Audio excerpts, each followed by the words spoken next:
Là, j'ai passé la première fois 2h30 dans un IRM chez Richard Davidson, qui est un grand neuroscientifique américain à Madison, et chez qui a travaillé Antoine Lutz, chercheur français, qui maintenant est à l'INSERM à Lyon, et pendant 12 ans, ils ont fait des études très intéressantes sur des effets à court et à long terme de la mutation. Donc déjà, ce qu'on voit, parce que là, ce n'est pas le sujet d'aujourd'hui, mais rapidement, il y a des différences colossales chez les militants expérimentés par rapport à des novices. Vous prenez par exemple cette mutation sur l'amour altruiste, vous regardez les militants au repos, pas grand-chose, et les militants qui s'engagent dans l'amour altruiste, et là il y a certaines zones qui, le sentiment que je vous ai dit, l'affiliation, l'amour maternel, les émotions positives, etc., qui est évidemment très marqué. Vous prenez des gens qui l'ont fait pendant une semaine, au repos, il ne se passe rien, mutation, il ne se passe rien. C'est normal. Le novice n'est pas moins altruiste que le pratiquant expérimenté. C'est joli, j'ai dit pendant 60 000 heures, c'est pas mal allé. Mais, heureusement qu'il a fait des études. Intéressant, à la suite de ces premières années de recherche fondamentale sur les militants expérimentés, l'intérêt de nouveau pour la société, c'est de voir qu'est-ce qui se passe au bout de 8 semaines, n'est-ce pas, en prenant des gens qui sont des novices complets. Eh bien, ça marche aussi. Et vous voyez, non seulement sur le plan fonctionnel, mais voilà, quelques semaines, 4 semaines seulement, avec pleine conscience, de l'MBSR, et vous regardez les modifications structurelles du cerveau. Dans une zone qui s'appelle l'hippocampe, qui est la zone qui est celle qui change quand vous apprenez quelque chose de nouveau. Pas jongler, jouer du piano, ou de méditer sur la pleine conscience. Et vous voyez que structurellement, cette zone est plus volumineuse. Il y a davantage de neurones. Il y a jusqu'à 30 000 nouveaux neurones chaque mois. Par rapport à un groupe témoin qui n'a pas, c'est pas lié à cette. Et tout, il y a maintenant, l'an dernier, plusieurs centaines de publications scientifiques sur les effets à court terme de réduction du stress pour la pleine conscience, et maintenant de plus en plus les effets de la pleine conscience liés à la bienveillance. Je crois que c'est là l'avenir, c'est de mettre davantage l'accent encore sur la compassion et la bienveillance, pas seulement sur la pleine conscience, qui montre des effets similaires sur la santé, sur le système immunitaire, sur la tension artérielle, etc., etc. Les publications commencent à pleuvoir, et il y a des dizaines de laboratoires dans le monde qui publient des effets cliniques de la méditation à court terme, c'est-à-dire 4 semaines, 20 minutes par mois. 20 minutes par jour. C'est pas bon. Alors, une étude très récente de 2 semaines, 20 minutes par jour, c'est pas énorme. Et après, comparé à une technique psychologique connue de remise en perspective. Remise en perspective, ça veut dire, voilà, si le voisin vous a dit un mot un peu rude, au lieu de dire quel sale bonhomme, vous voyez, il a des ennuis, il va crever les 4 pneus de sa voiture, etc., etc. Donc vous essayez de voir un peu, faire le tour d'horizon et de voir, c'est pas seulement ça, il a des problèmes, il souffre lui-même, donc vous remettez en perspective. Donc ça marche assez bien pour améliorer notre sentiment prosocial. Mais là, c'est simplement 20 minutes par jour pendant 2 semaines sur la compassion, et vous voyez que l'augmentation du comportement prosocial est bien plus considérable qu'une technique psychologique qui est excellente en amont. Mais ce n'est pas tout. Si vous regardez dans le cerveau et que vous mesurez la taille de l'amygdale, qui est l'aire du cerveau qui est liée justement à la colère, si elle diminue, a davantage d'ouverture à l'autre, pour simplifier. Eh bien, rien qu'en 2 semaines, elle a changé, et de manière qui est proportionnelle à l'augmentation du comportement prosocial. Donc là, en 2 semaines, vous voyez un changement de comportement et un changement dans le cerveau. Donc là, ça montre bien des effets comme ça. Alors, mon ami Richard Davidson s'est dit, est-ce qu'on ne pourrait pas faire ça de manière parfaitement laïque et séculière avec des jeunes enfants? Pourquoi pas? Vaut mieux les prendre le plus tôt possible, n'est-ce pas? Maintenant, ça va complètement déjà sur le retour pour commencer à pratiquer la compassion. Donc, des enfants de maternelle, 4 à 5 ans. Et alors, c'est un programme de 8 semaines, 3 fois par semaine, 20 à 30 minutes. Sur la bienveillance, là, il respire C'est la pleine conscience, il y a un petit caillou, et puis ils observent, ou un ours en peluche, et ils observent leur respiration qui monte et qui descend. Ils plantent les graines de l'amitié qui vont germer pendant ces 10 semaines, et puis après ils vont se donner les uns aux autres ces graines d'amitié. C'est un enfant qui pleure, on demande à son voisin qu'est-ce qu'il sent, son ami, et puis essayer de mieux comprendre les émotions de l'autre, ses propres émotions. Là, on se dit, bon, c'est sympathique, les enfants de 4 ans, 30 minutes par semaine, ça ne va pas faire grand-chose. Alors, d'une part, on mesure, on demande aux parents et aux professeurs d'évaluer le comportement prosocial des enfants, c'est-à-dire les conflits, à quel point ils ont des gestes de camaraderie. Et vous voyez que d'après l'évaluation des professeurs, le groupe qui a fait cette intervention par rapport à d'autres classes est nettement différent. Bon, c'est peut-être subjectif, mais il y a le test ultime arrive, c'est le test des autocollants. Ça ne pardonne pas. Vous donnez avant l'intervention 4 enveloppes et des autocollants. Sur une enveloppe, il y a la photo de chaque enfant de leur meilleur ami ou amie dans la classe. Dans l'autre enveloppe, la photo de l'enfant qu'ils aiment le moins dans la classe. Ça, on détermine ça après ça. Ensuite, la photo, l'image d'un enfant connu et l'image d'un enfant malade. On a dit, voilà, tu dois donner des autocollants, tu les mets dans l'ordre que tu veux, il faut les donner. Alors, qu'est-ce qui se passe avant l'intervention? Comme vous l'imaginez, ils donnent quasiment tout à leur meilleur copain ou copine. Alors, on se dit, bon, 8 semaines, qu'est-ce que ça va faire? La discrimination, mon ami, celui que j'aime pas, hein, mon club de foot, les autres, telle race, telle religion. La discrimination, c'est quelque chose de très fort chez les filles. Est-ce que ça va suffire? Eh bien, regardez le résultat, étonnant.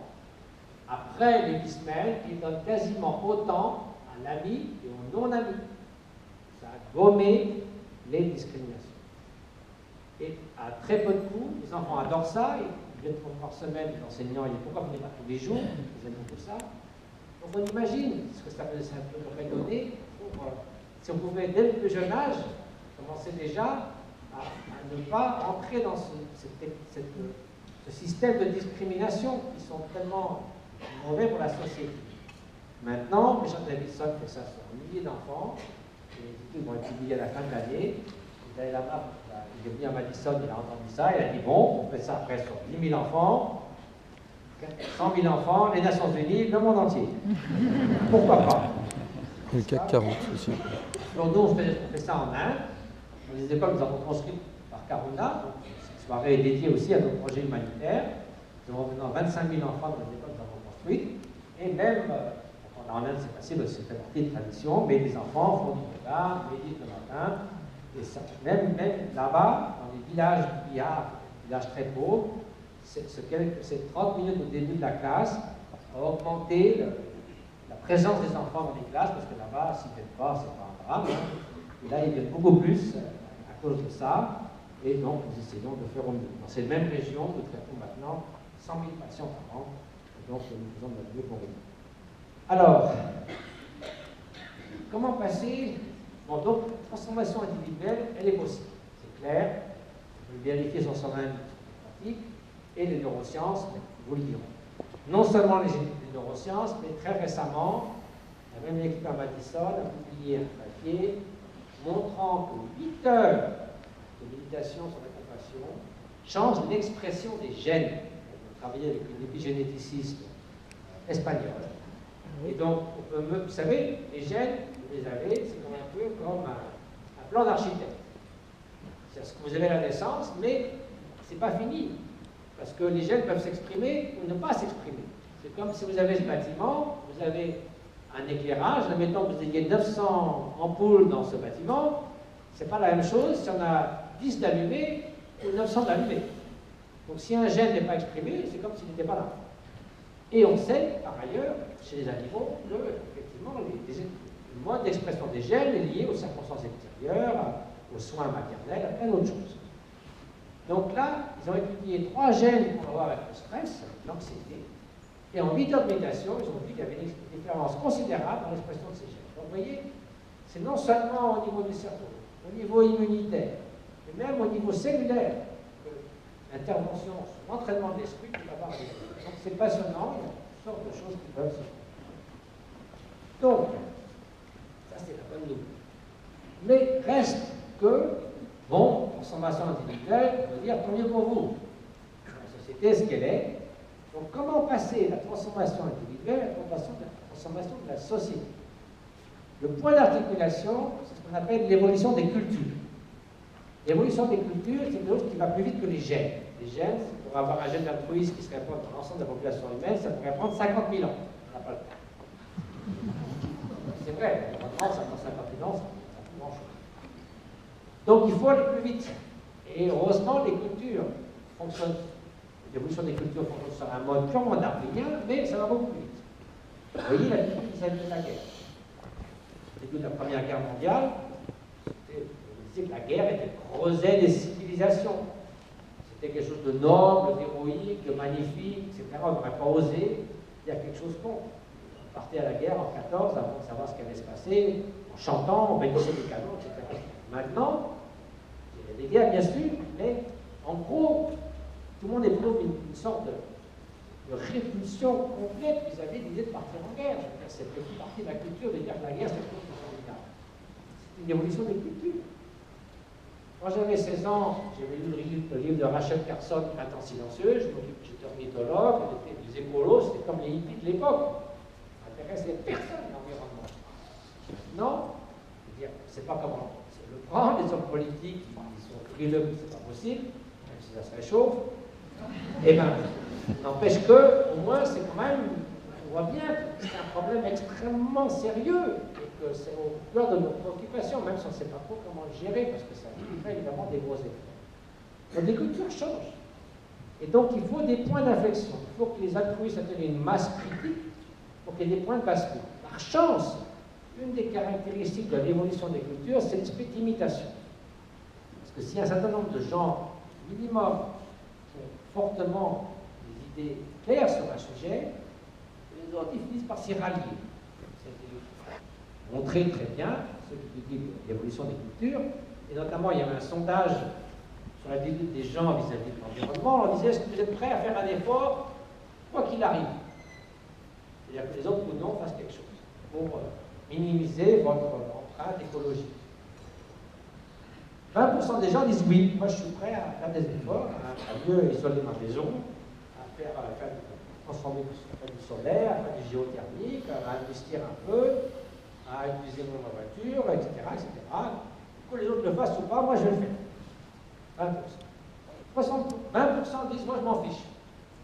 Je fais ce que je veux, ils verront bien. 60% disent moi je suis prêt à faire des efforts si les autres le font. Donc ce qu'il faut c'est gagner 60%.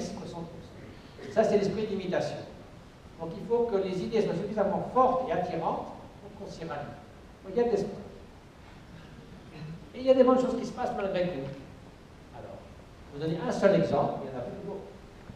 Vous trouvez des exemples dans l'économie positive, dans le crowdfunding, un peu comme Kiva sur Internet, qui n'existait pas il y a 5 ans, maintenant ils ont 5 milliards par an de micro-prêts pour des gens qui veulent construire une toilette pour des jeunes filles dans une école en Inde. C'est fait en 15 jours avec 50 personnes qui prennent des sous, ça marche un peu bien. Donc il y a tout ce mouvement d'une économie positive, des banques coopératives, du microcrédit, des financements éthiques, responsables de l'environnement, etc. Et par exemple, prenons une seule chose, voir s'il y a des améliorations. Le problème de la violence dans le monde. À votre avis, est-ce qu'aujourd'hui, le monde est plus violent ou moins violent qu'il y a 400 ans? Alors, s'il vous plaît, je teste là. Moins. Alors, ceux qui pensent que c'est moins, attendez, ceux qui pensent que c'est plus violent, à peu près même, un peu moins. Bon. Vous savez, ceux qui se prononcent pas. Si vous demandez ça aux États-Unis, 70% des gens pensent que le monde est plus violent qu'il y a 300 ans. Eh bien, il n'est pas plus violent. En Europe, il est 100 fois moins violent. À Oxford, en 1350, il y avait 100 meurtres pour 100 000 habitants par an. Maintenant, c'est 0,7. En Europe, en moyenne, vous voyez, ça c'est regardez la courbe des homicides. C'est Superman, ça. C'est une échelle logarithmique, ça passe de 100 à 10 à 1 à 0. tous les pays d'Europe, la violence a diminué de 50 à 100 fois. Il n'y a que la Sicile qui est au-dessus de 12. Voilà. Et la Corse. Et la Corse. Vous voyez, c'est pas comparable. C'est pas comparable. Ça a diminué 100 fois. Toujours des fous, quelqu'un, mais en gros, en dépit des décalages des pommes de Oui, mais c'est Marseille, des homicides. la maltraitance physique des enfants, ça c'est en l'espace de 30, 20 ans. Regardez aux États-Unis, ça c'est aux États-Unis. Ça a diminué de moitié pour la maltraitance physique. La violence domestique reste la plus grande forme de violence au monde. Parce que les guerres, vis-à-vis des femmes, vis-à-vis des enfants, mais elle diminue. Dans tous les domaines, ça diminue. L'abolition de la torture, bien sûr, la torture continue. L'esclavage continue. Il y a encore près de 2 millions de personnes qui